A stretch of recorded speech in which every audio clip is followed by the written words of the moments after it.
Welcome back. ರೈತರು ಸಣ್ಣ ಉದ್ದಿಮೆದಾರರಿಗೆ ಸಾಲ ಸೌಲಭ್ಯ ನೀಡುವ ಬಗ್ಗೆ ಸಣ್ಣ ಉದ್ಯಮಗಳ ಉತ್ತೇಜನಕ್ಕೆ 20,000 ಕೋಟಿ, 2 ಲಕ್ಷ ಉದ್ದಿಮೆದಾರರಿಗೆ ಸಾಲ ಸೌಲಭ್ಯ ನೀಡುವ ಬಗ್ಗೆ ಸಂಪುಟ ಸಭೆಯಲ್ಲಿ ಹಲವು ಮಹತ್ವದ ವಿಚಾರಗಳು ಕೂಡ ಚರ್ಚೆ ಆಗಿದೆ. ಇನ್ನು ಸಣ್ಣ ಕೈಗಾರಿಕೆ ಕ್ಷೇತ್ರಕ್ಕೆ ಕೂಡ ಪ್ಯಾಕೇಜ್ ಅನ್ನು ನೀಡುವ ಕುರಿತು, ಸಂಕಷ್ಟದಲ್ಲಿರುವಂತಹ ಕೈಗಾರಿಕೆಗಳಿಗೆ ನೆರವು ನೀಡುವ ಕುರಿತು ಸಂಪುಟ ಸಭೆಯಲ್ಲಿ ತೀರ್ಮಾನವನ್ನ ಕೈಗೊಳ್ಳಲಾಗಿದೆ.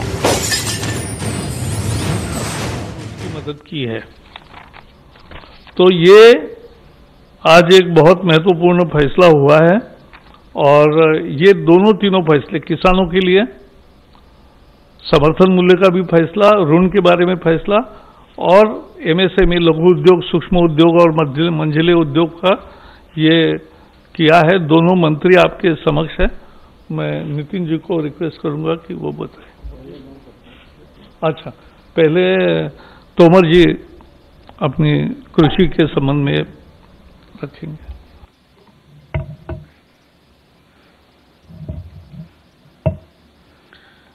माननीय नितिन गडकरी जी, माननीय प्रकाश जावड़ेकर जी और उपस्थित मित्रों,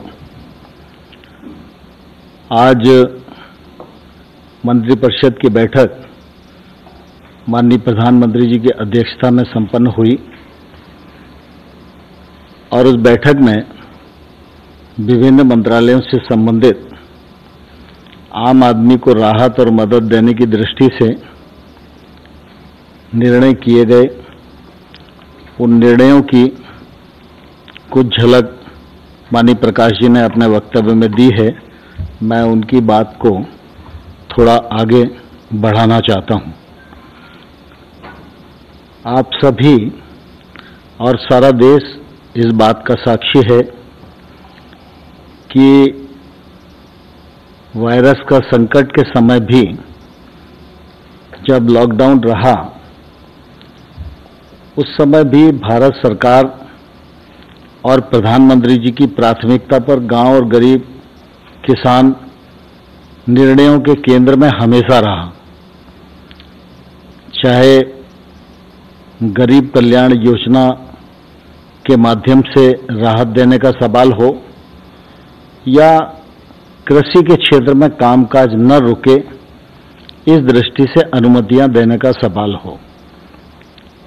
जब लॉकडाउन घोषित हुआ उसी समय फसल कटाई के लिए खड़ी थी, लेकिन कटाई का सवाल हो, उपार्जन का सवाल हो, मशीन की आवाजाही की अनुमति हो, मशीन मरम्मत के लिए वर्कशॉप की खोलने का सवाल हो, हर मामले पर सरकार ने संवेदनशीलता के साथ विचार किया और उसी का परिणाम है कि किसान ने प्रतिकूलता के मौके पर भी फसल कटाई का काम पूरा किया और इस बार बम्पर पैदावार करके किसान ने देश को समर्पित की है। सरकार उपार्जन के प्रति भी काफ़ी गंभीर थी और इसलिए उपार्जन की प्रक्रिया अभी चली रही है, लेकिन आज दिनांक तक गेहूं की खरीद 360 लाख मीट्रिक टन हो चुकी है। गत वर्ष ये 342 मीट्रिक टन थी। धान की खरीद 95 लाख मीट्रिक टन हो चुकी है। गत वर्ष ये 90 लाख मीट्रिक टन थी। दलहन और तिलहन की खरीद अभी चल रही है और अभी 16.07 लाख मीट्रिक टन खरीद हुई है। ये गत वर्ष 15 लाख मीट्रिक टन थी। आप सबके ध्यान में है कि 18-19 में सरकार ने एक निर्णय किया था कि किसान को उसके उत्पादन में लागत का कम से कम 50% मुनाफा मिलना चाहिए। स्वामीनाथन साहब ने एक अध्ययन के बाद अपनी रिकमेंडेशन की थी और ये रिकमेंडेशन काफ़ी देश में घूमती रही, लेकिन माननीय प्रधानमंत्री नरेंद्र मोदी जी के नेतृत्व में इन रिकमेंडेशनों को स्वीकार भी किया गया और अमल भी किया गया। और पिछले बार रबी की जो दरें घोषित की गई थी, उन्हीं दरों पर ये जो मैंने बताया कि उपार्जन का काम हुआ है।